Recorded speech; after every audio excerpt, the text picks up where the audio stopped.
Je me livre. Je me livre. Je me livre. Je me livre, je me livre, je me livre. Bienvenue dans la saison 2 du podcast Je me livre. Un podcast où je rencontre des auteurs qui écrivent dans le Perche ou qui en parlent ou qui sont simplement de passage dans la région.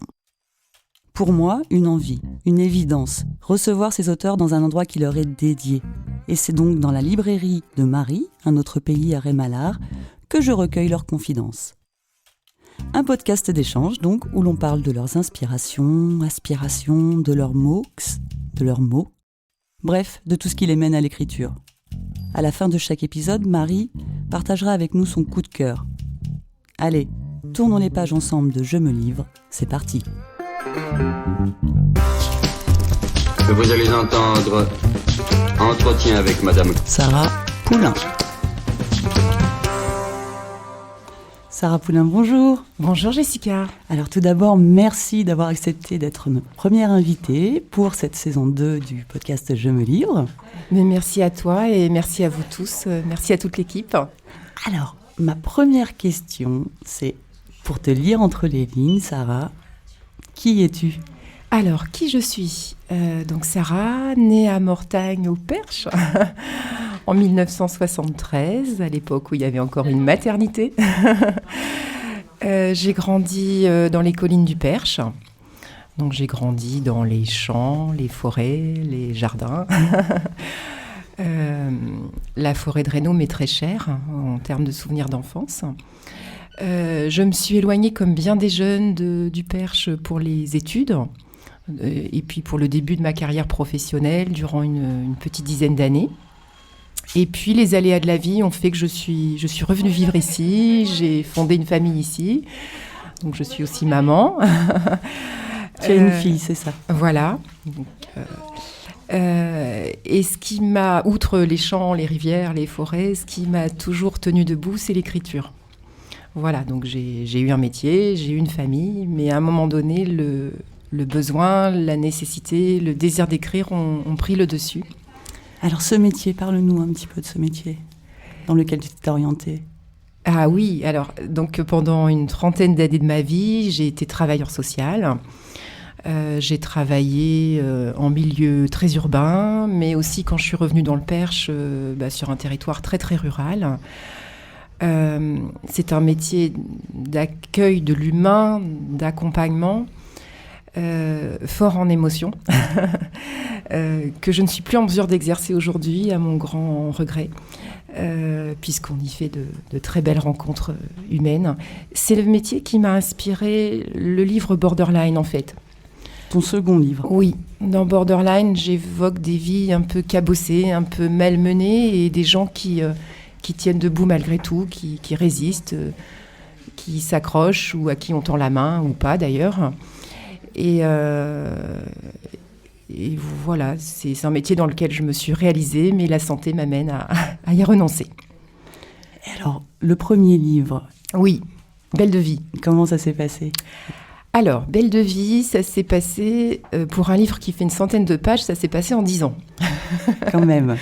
Parce qu'à l'époque, j'avais à accompagner ma famille, une famille recomposée, comme toutes les femmes, à faire le grand écart entre mon travail, ma famille, chercher un équilibre.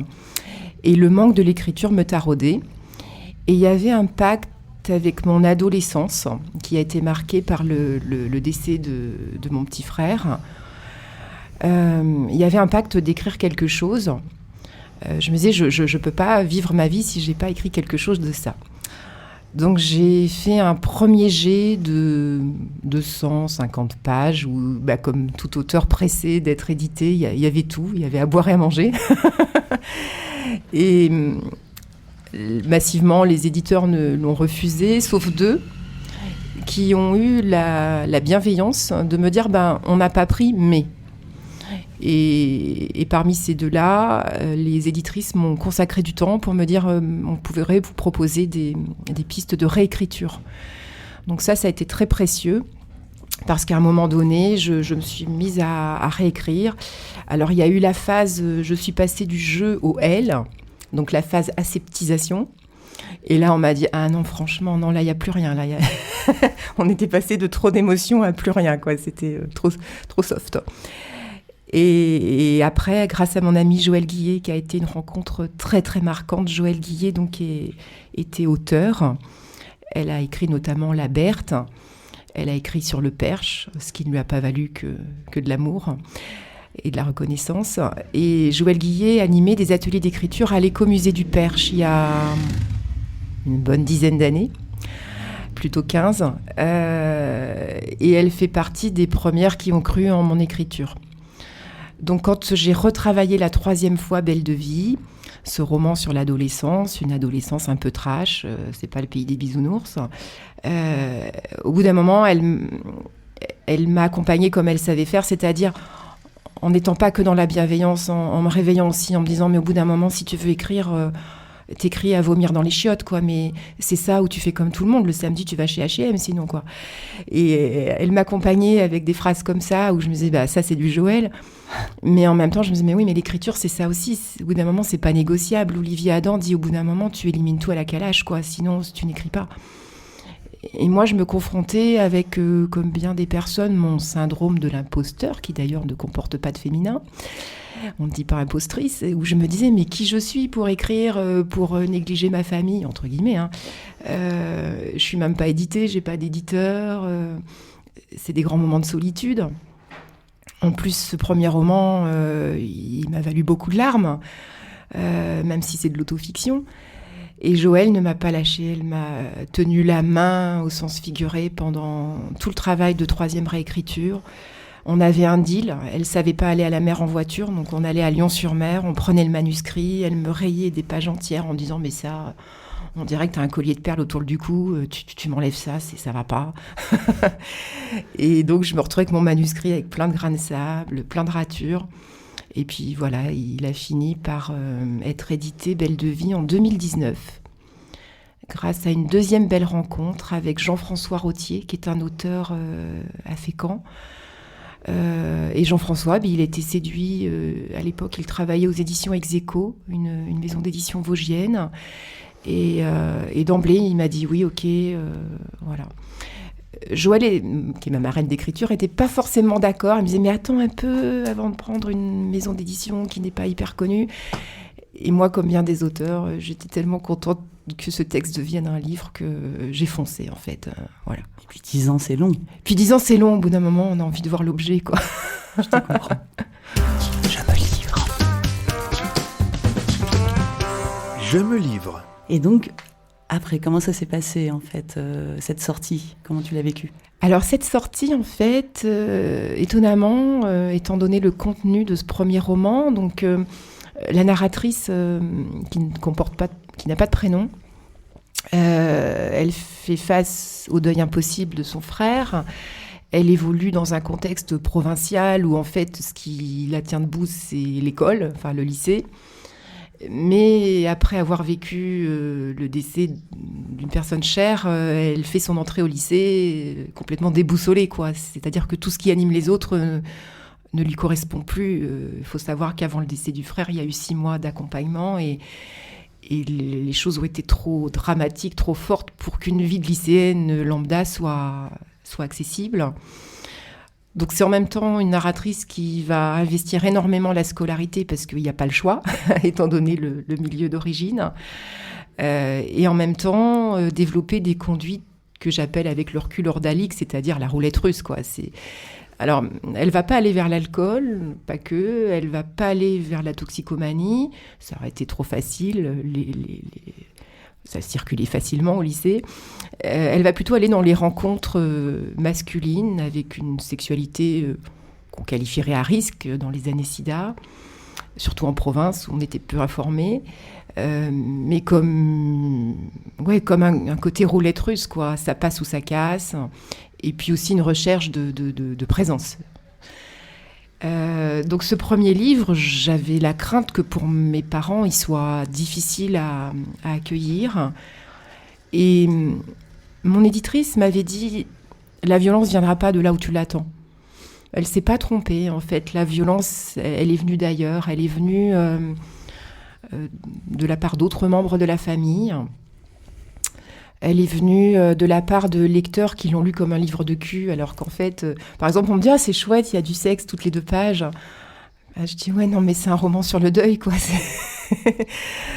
Donc voilà, la violence, elle est venue comme ça. Après, toute cette année-là, c'était avant la récidive de mon foutu cancer. Je l'ai vécu en termes de salon du livre, de présentation du livre, tranquillement, modestement. Voilà. Avec quand même le sentiment d'avoir accompli quelque chose. Oui, le sentiment d'un accomplissement, mais d'un accueil qui n'était pas... comment dire ?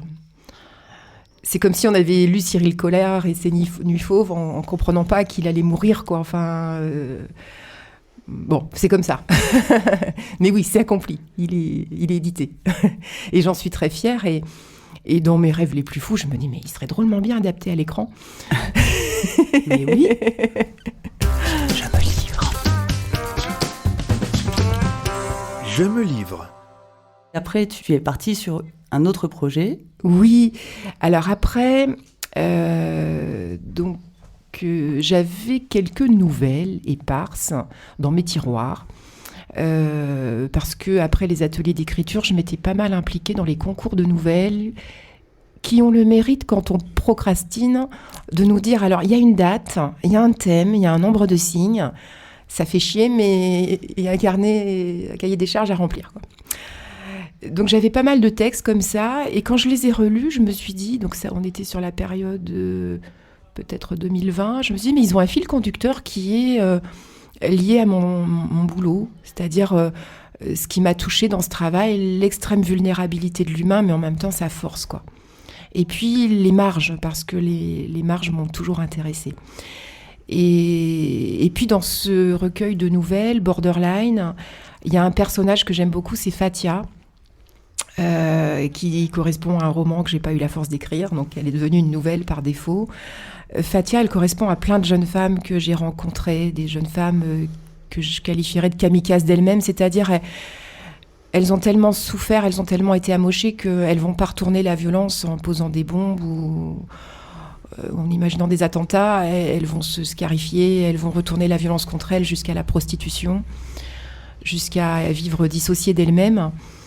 Et en fait, c'était bizarre parce que tout pendant que je mettais Fatia dans des tiroirs pour me protéger de ce que j'avais à écrire, j'en croisais dans la rue, quoi. Et la rencontre la plus déstabilisante, un jour, j'étais à Paris, j'allais en formation, je fais comme à chaque fois, je me pose dans un café, je respire, je suis contente d'être à Paris, et il y a une nana, dès qu'elle rentre dans le café, je sens qu'elle est pas bien, quoi. C'est mon métier, mais de toute façon, il y a des antennes. Et je me prends à imaginer la vie qu'elle a pu passer la nuit. Enfin, et elle s'adresse à moi. Elle me dit « T'as pas un Kleenex ?» Alors, je vois bien qu'elle vient dans le café, non pas pour consommer, mais pour aller au sanitaire. Donc, je lui file mon paquet de Kleenex. Elle m'en demande un, je lui file mon paquet. Et puis, donc, elle va faire ce qu'elle a à faire. Et elle repasse, et elle me regarde, et elle me dit « Putain de bourgeoisie française !» Et moi, je viens d'un milieu populaire, quoi. Je me prends ça. Et je me dis, bon, il va falloir que j'écrive quand même, parce que j'arrête pas de la croiser, finalement, dans plein d'endroits, cette Fatia. Et bon, dans Borderline, je me suis contentée d'un long texte, parce que émotionnellement, j'arrivais pas à aller au-delà, quoi. Et aussi parce que je suis feignante, je me découvre dans l'écriture feignante. Ce qui n'est pas mon cas à titre professionnel ou dans d'autres domaines de ma vie. Donc Borderline, voilà, ça a été cette histoire-là. Il y a une dimension un peu politique dans Borderline. On peut y voir, Borderline correspond au moment où j'ai cessé de militer dans la vie politique. Où je me suis dit, peut-être ça passera par le stylo, mais je n'ai plus la force de... C'est pas que j'y crois plus, hein, mais moi, compte tenu de ma santé, j'avais plus la force de m'impliquer, même à un petit niveau, ne serait-ce que municipal, quoi. Donc, il y avait aussi, de par ce que j'avais expérimenté et vu de souffrance humaine sur le terrain, quelque chose d'en dire, de témoigner et de dire voilà, quoi. D'exposer des faits. Oui. Aussi. Ça fait du bien. Je ne sais pas si ça fait du bien, parce que mon écriture est plutôt douloureuse, mais ma part militante s'est exprimée par le biais de ce deuxième livre, oui. Je me livre. Et alors, le dernier, parle-nous.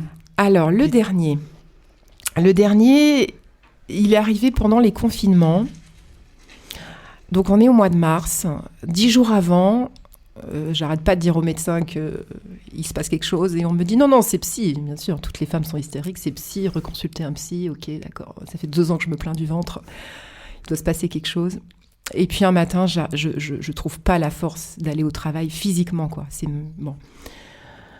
Et là, je me retrouve en une semaine, quelque chose que j'avais déjà connu quelques années avant, avec un diagnostic. Les marqueurs tumoraux sont vraiment très, très mauvais. Et donc, je pars, moi, à 10 jours du premier confinement, dans une récidive de ce fichu cancer, avec le sentiment d'avoir été quand même assez malmenée, parce que pendant 2 ans, on m'a dit, c'est psy, au niveau du centre anti-cancer. Et on est confinés. Et c'est le printemps, dans le Perche, c'est pas désagréable. Et moi, je suis en arrêt et je me dis, mais dans les familles où c'est compliqué, dans les familles où on sait pas faire avec les enfants, où on n'a pas appris, où c'est pas doux, mais comment ils vont faire au lieu de me centrer sur ce qui se passe dans mon corps, je vais me soigner, mais je me dis, mais ça va se passer comment dans ces familles-là, quand on n'a pas les bonnes limites, quoi. Ils vont faire comment, les enfants ? Ils vont manger comment ? Et je repars sur une espèce d'écriture sociale où Joël, qui était encore de ce monde, me dit « Ah mais ça, là, tu tiens un roman, là, Sarah ». Et je m'essouffle encore, mais je traite d'un sujet qui a marqué ma carrière professionnelle, en l'occurrence l'abus sexuel, quoi. Alors j'en fais un truc un peu, très fictionnel, parce que je pars de ces confinements où je me dis, si toutefois il y a des abus sexuels... on est quand même en plein contexte où l'avortement aux États-Unis est restreint, donc même si des filles à histoire, ça peut sembler complètement loufoque, on est sur une histoire de 5 adolescentes qui créent le gang des incestés et qui vont accoucher toutes à Noël pour que ça foute bien de la oie. On est sur un court récit, une courte fiction où...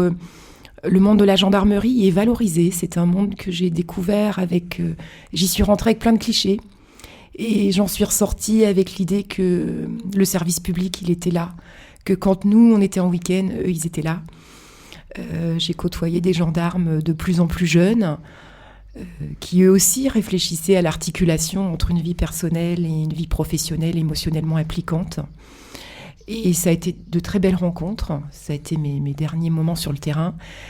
Et donc, Des filles à histoire, c'est une fiction que j'ai poussée à l'extrême, inspirée, d'un côté par des choses très difficiles émotionnellement, de l'ordre de l'intolérable, à quoi on peut être confronté dans une carrière de travail social. Et en même temps, de l'autre côté...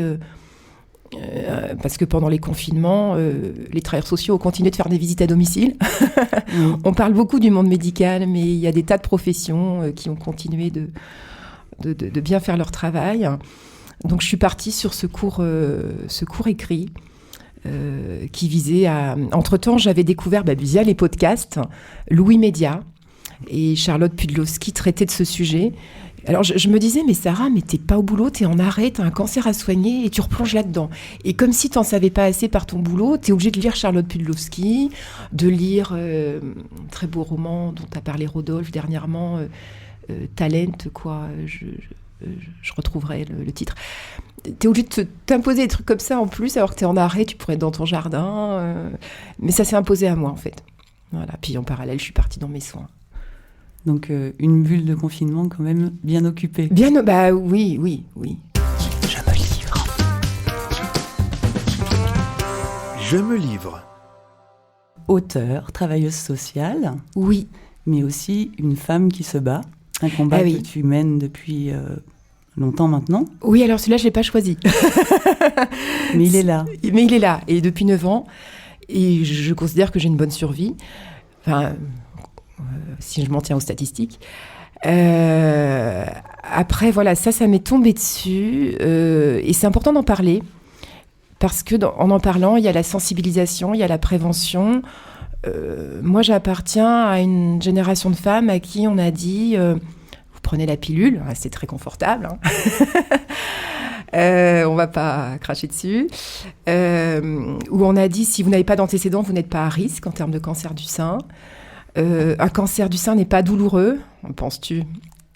À la fin, je me portais les seins quand je montais les marches.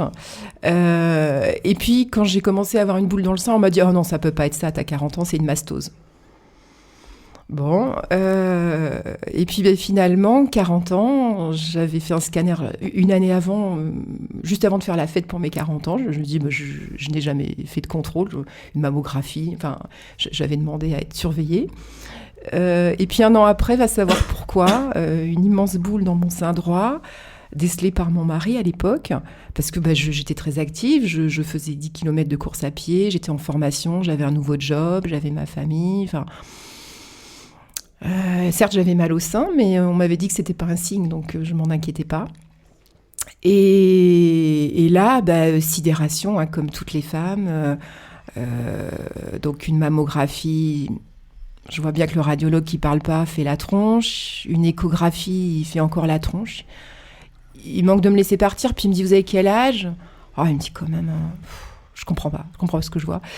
Donc, il me donne rendez-vous pour une IRM. Et là, on me cause toujours pas.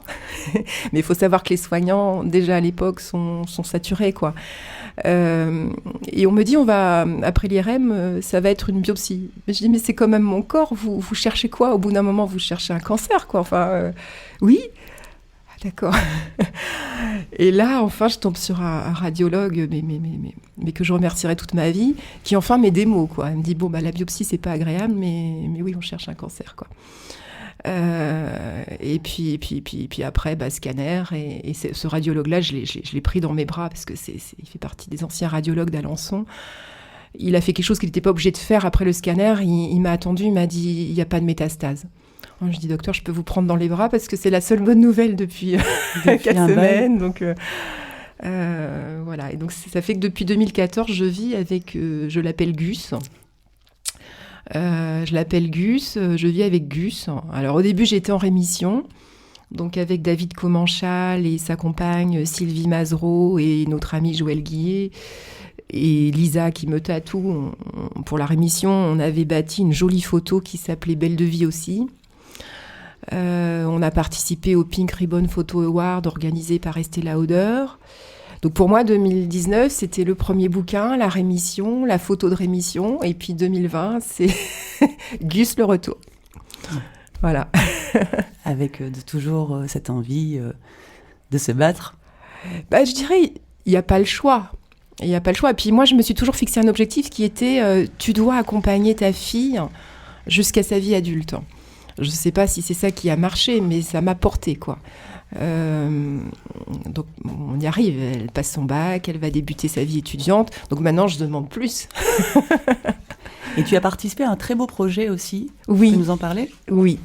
Alors, depuis Belle de vie, je me suis beaucoup impliquée dans la photothérapie parce que quand on subit les stigmates de la maladie, hein, au sens d'Erving Goffman, hein, c'est vraiment des stigmates. Moi, j'ai perdu ma chevelure à coup de chimio, définitivement. Enfin, il en reste un peu. J'ai perdu mes 2 seins, j'ai perdu mes 2 ovaires. J'ai été ménopausée à 40 ans par les traitements. Donc, l'estime de soi en prend un coup.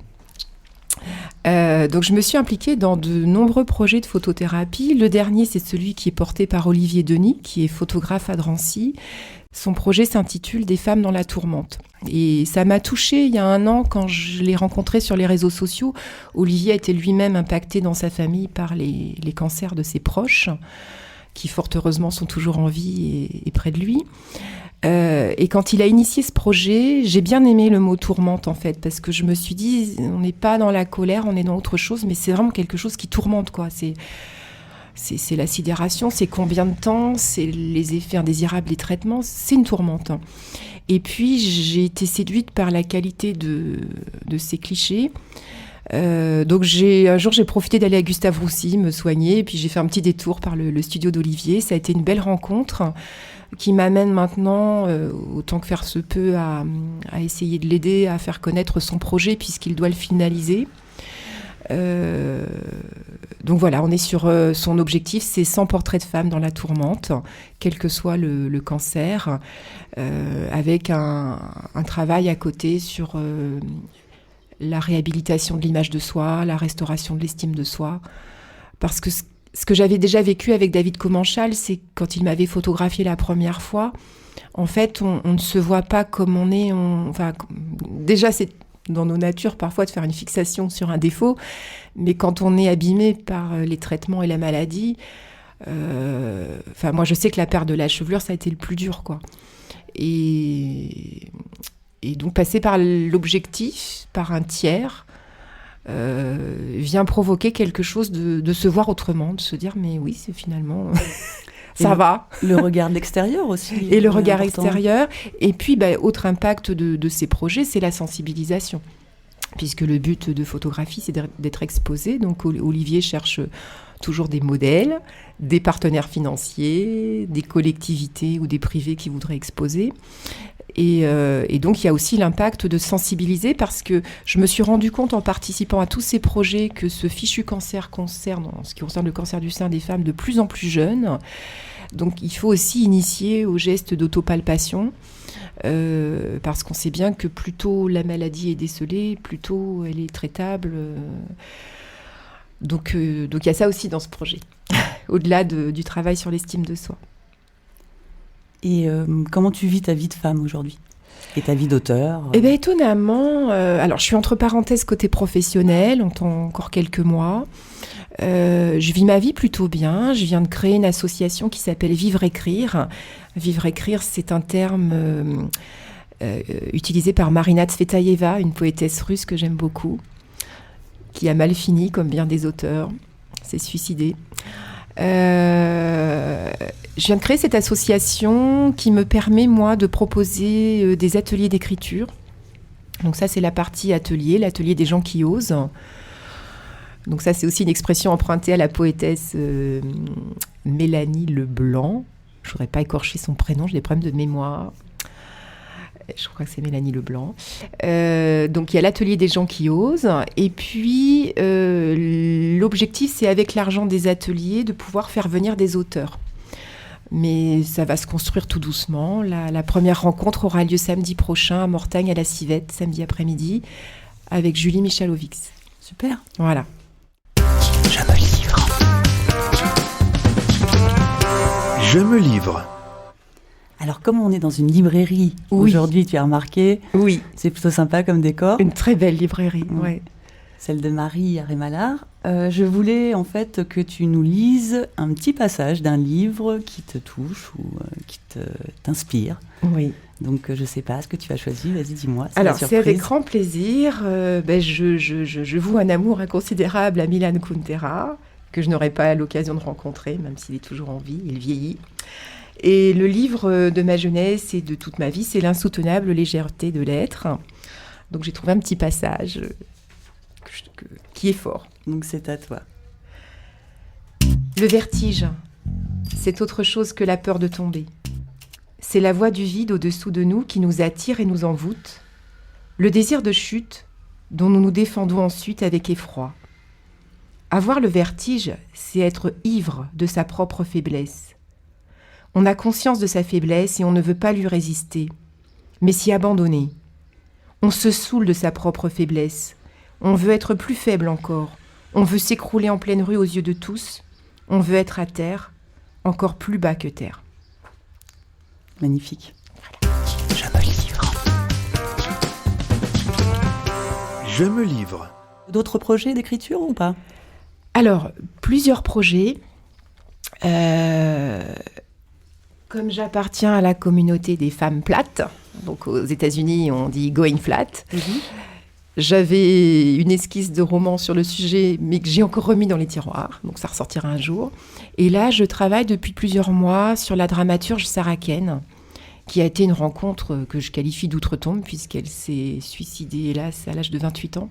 Donc elle appartient pour moi au fameux club des 27 qui n'ont pas franchi le... Et c'est pas encore drôle. En fait, l'écriture, ça doit être ma part sombre. Mais c'est une belle rencontre. Après, comme je fais toujours, je procrastine, mais aussi je m'économise parce que lire Sarah Ken, relire Sarah Ken, voir des pièces de Sarah Ken, on est quand même sur des sujets qui touchent à nouveau au suicide, à l'abus sexuel. à la guerre. Donc voilà, pour l'instant, je suis en phase de recherche documentaire et je m'entends bien avec Sarah Ken. Voilà. Bon, écoute, on te souhaite en tout cas d'aboutir à quelque chose encore de très très beau. Merci. Merci Sarah. Merci Jessica. Je me livre. Le coup de cœur de Marie. Alors, le coup de cœur que j'ai choisi aujourd'hui, c'est un texte de Dorothy Allison qui s'appelle Pau, avec un sous-titre qui est à propos de sexe, de classe et de littérature, qui a été publié aux éditions Cambourakis dans une collection particulière qui est la collection Sorcière. Donc Dorothy Allison, c'est une américaine qui aujourd'hui a 74 ans.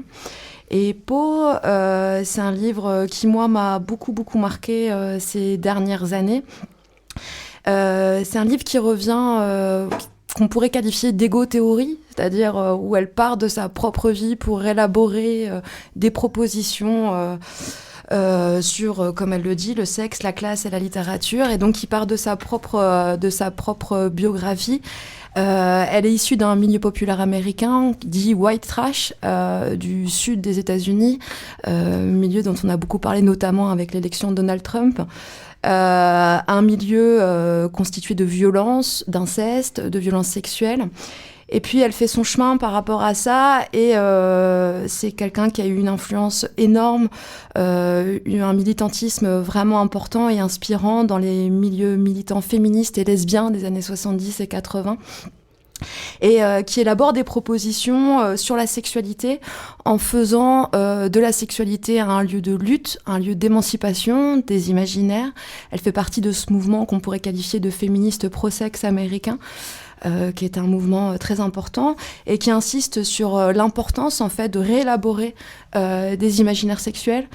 Donc pour moi, Dorothy Allison, c'est une très belle plume, et c'est un livre que je conseille non pas à tout le monde, mais quand même à une large partie de mes clients. Voilà tout. Merci beaucoup Marie. À très bientôt. Merci et bonne écoute. Je me livre. Je me livre.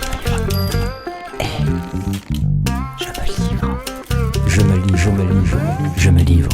Le podcast Je me livre est une production de l'association des podcasts du Perche. Alors merci à Joseph à la technique, Kel et Steph pour les réseaux sociaux et le site internet lespodcastsduperche.com, et bien sûr Lio pour l'habillage sonore. Vous pouvez vous abonner au podcast sur toutes les plateformes, nous laisser des commentaires, des étoiles, en parler autour de vous. En plus c'est une asso, alors si vous voulez nous soutenir, n'hésitez pas à faire un don. Merci.